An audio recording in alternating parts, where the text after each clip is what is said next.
how hard was buds relative to other things that you did in the teams? You know, I've heard people say it was the hardest thing they ever did. I've heard some people say it was extremely hard, but not nearly as difficult as like some aspect of like guys who hate the jungle and humidity are like, that was worse. Yeah, and yeah. you never know if people are joking around. I mean, did you learn a lot in buds about yourself? If you can make it through buds, you can do anything. It is such a brutal program. And Hell Week just secured, and I saw a bunch of the guys, took them out to dinner the other night, and I was explaining to a group of civilians that were out there with them, like their parents. I'm like, you guys all see it. Every single person does that pipeline. It's not just buds. It's, you know, the Q course for Green Berets. It's RIP for the Rangers, MARSOC selection. Every single kid that's doing that selection program is the biggest deal in his hometown. The biggest thing in his high school. Everybody knows he's going, and the amount of external pressure it's riding on that kid. Unless you've done it, you have no idea. You just don't. It's like playing D1 college ball. Everyone in your family is expecting you to be a pro. They're expecting you to be in the NFL. And if you don't get drafted, it's like, oh my God. It's so much pressure on you. And it's the same way. And it's self-selection because people quit. They're not, in general, they're not asked to leave, although that can happen. Yep. So if somebody doesn't make it through buds, it means they quit. Yep, pretty much. And it's a lot of pressure, right? The GWAT just kicking off, all the instructors were coming back from Afghanistan and they were larger than life. I mean, you really looked up to them. And I was just very fortunate that I grew up in the culture and I knew a lot of the guys going in. So I knew what the end state was. Most of these kids are from Biloxi, Mississippi. You've never even seen a Navy SEAL in real life until you showed up here. I grew up with one. All my family friends were SEALs. We didn't have a single civilian friend growing up. The only thing I've been around were commandos. So I felt really natural around that environment, but I knew it was going to suck. I just knew it was. Did your dad have you running with him and doing push-ups and things like that at home? No. Or was it mow the lawn and then go skateboarding, you know? Mow the lawn, go skateboarding, and then as we transitioned, we got closer. It was turn it on, download the Stu Smith guide to Navy SEAL prep and did that like everybody else did. And it's a phenomenal program for anybody who's trying to go. But I was so young, I was so immature, didn't have a cell phone, didn't have a car. I lived on the barracks and the only thing you had to do was get through the program. But what I will say is the 17-year-old me that showed up in 2002, if I would try to be a Navy SEAL in 2025, they wouldn't even take me. My performance scores, like you have to pass a screen test, push-ups, pull-ups, run, swim, the whole thing.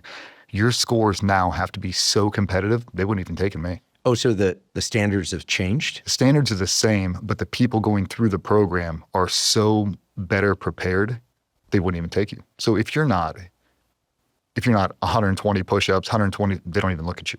Like for me, I basically barely scratched through. I was a strong swimmer, but technique wasn't my thing.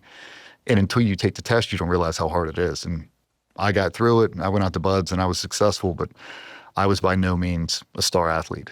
And you have guys, you know, Coleman Ruiz from Naval Academy. They are freaks. They're phenoms. They are professional athletes. And there you are, 6'1", 145 pounds, pot-smoking skateboarder. We are not on the same level. But mentally, you couldn't mess with me. I didn't care. Like we're getting surf tortured and you'd watch these guys who would just these studs get up and quit. And like, it's not going to stop. And I felt like I always had the inside scoop. Like, if you think this is going to end, it's not. Like, my dad did a lot of diving. I was like, I've seen the conditions they dive in, breaking through the ice. Like, it is only going to get worse, dude. If this phases you, this is not the program for you. And I was right. If that phases you, the SEAL team's going to chew you alive.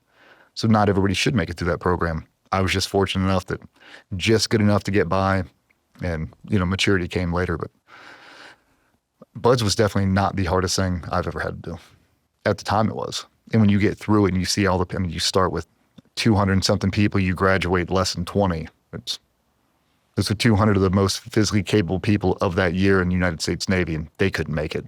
Did any of the people that not made it through as well as made it through surprise you for not making it through or making it through? Not making it through for sure. I mean, all the guys that you've been around. Navy, Captain Americas. Navy SEALs have a certain look. They have a certain mystique, a certain aura, and they do in training too. It's not like you just develop that. You've had it your whole life. And there were definitely guys you look at that look like Dolph Lundgren from Rocky. You look at him, you're like, oh, that dude is definitely going to make it. He's gone in 20 minutes. You're like, how? He passed everything. Like, he didn't like that cold water. Like, okay. And then you see another guy who he was worse shape than me, barely squeaked by everything. And he is the hardest dude you ever met in your life. Nothing phases him.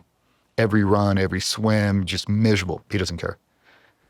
Like he's kind of, it sounds like you have to not mind being miserable. You have to get used to it. You have to embrace it. It's going to suck. It's supposed to. And you just got to tell yourself it's worth the price of admission. It's going to be miserable. You bought the ticket. You're going to get the whole show and it's totally worth it. But you got to be there at the end. You mentioned Coleman Ruiz, who's been a guest on this podcast, is a good friend of mine and yours as well. And you worked with him. And I'm probably going to get this a little bit wrong, but I think once he said, because I think he was an instructor at Buds also for a short while. I think he was. And I think he said, you know, when you look at the guys that make it through Buds, 9 times out of 10, they've had at least one of the following 3 things. Either spent some serious time in detention in high school, played a varsity sport in high school, divorced parents.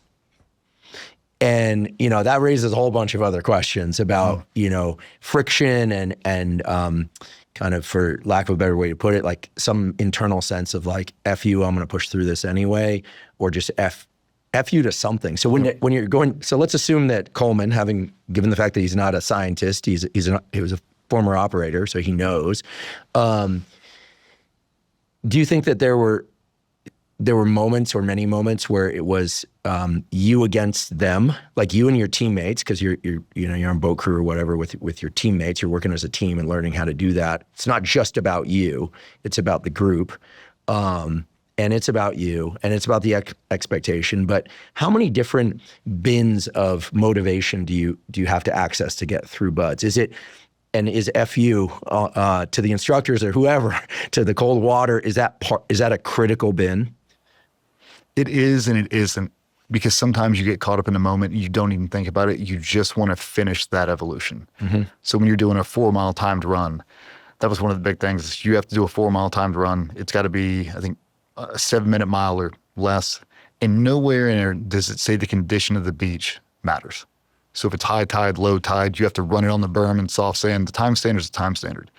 And talk to anybody. At any point in that training, you are going to hit a wall where you think your heart's going to stop. Like, if I take one more step, I'll die right here. Because your heart rate's so high. And you're like, I can't do it. And at some point, you just don't care. You're like, I'd rather fall stone cold dead in front of all of them and die right here than I would failing or quitting. Yeah, at least you don't have to go home head hanging in shame. Exactly. And you just push anyway. Sometimes you'll be getting surf tortured by the instructors, and you're just laying down that 60-degree water, just miserable. And I tell the story quite a bit. We had dudes getting up and leaving, mass exodus, just, and the biggest, strongest dudes, it's broad daylight, 70 degrees on Coronado Island, the most beautiful day you've ever seen. We're laying there just jackhammering. And you look over and all the West Coast SEAL teams are out to your right. And you can see SEAL Team 1 out there doing log PT for like their morning PT.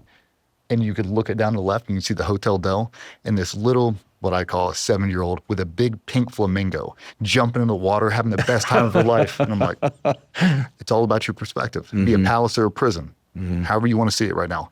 They're still doing it. That kid, time of their life, and we're in the exact same water. Just change your mindset. This is all part of the process. And if you want to wear that shiny gold thing on your chest, you must do this. Just do it. And I remember that was one of the things, like, you're not going to break me. No matter what you say, I'll die right here in this water. I don't care. And that mindset has really been beneficial throughout the entire process. Because there's parts of Buds and parts of being in special operations where you think it's going to kill you. And then at a certain point, you just don't care. If it kills me, it kills me. I don't care. And you get through it. Like, you know, I'm so terrified of heights. Like, I can't jump out of the back of this airplane. You watch 15 guys going in front of you and you get right to the ramp and you go, I don't care. And you just, for whatever reason, they just jump. Like, what made you jump? Like, everybody else did it. I didn't want to be the guy who said no. Sometimes that performance anxiety, that pressure to perform on demand, it gets you through the hump, and it shows you there is nothing. If it can be done by a human being, I can do it. And it rings true. It's like, how far can you run? As far as I have to. Well, how fast can you run? As fast as I can. Like, if you can run that, I can run it. If you can get up and over that mountain, I can do it too. How are you going to do it? One step at a time, brother. Here we go.